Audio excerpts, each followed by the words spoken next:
శ్రీరామ్. సుందరాకాండ 1వ సర్గ. నేను రాముని ఆజ్ఞను శిరసా వహించి ఆయన దూతగా సీత వద్దకు పోతున్నాను. రాముని రాజ్యంలో నివసిస్తున్నావు కనుక రామునికి సహాయం చేయడం నీ ధర్మం. అలా నీకు అంగీకారం కాని పక్షంలో సీతాదేవిని దర్శించి ఆ సమాచారం రామునికి తెలిపి పిదప నీ నోట ప్రవేశిస్తాను. ముమ్మాటికి ఇది నిజం. ఇదే ప్రతిజ్ఞ చేస్తున్నాను.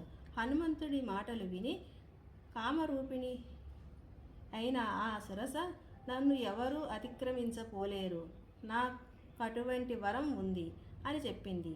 తన పలుకులు లక్షించక వెళ్ళిపోతున్న హనుమంతుడిని చూసి నాగ మతమైన సురస అతన్ని బలాన్ని తెలుసుకోదలిచి అతనితో ఇలా పలికింది. ఓ వానరశ్రేష్ఠ, నా నోట ప్రవేశించే నువ్వు వెళ్ళాలి. పూర్వం బ్రహ్మదేవుడు నాకు ఈ వరం అనుగ్రహించాడు. ఇలా అంటూ సురస తన విస్తృతమైన నోటిని తెరిచి హనుమంతుడి ముందు నిలబడింది. జై శ్రీరామ్.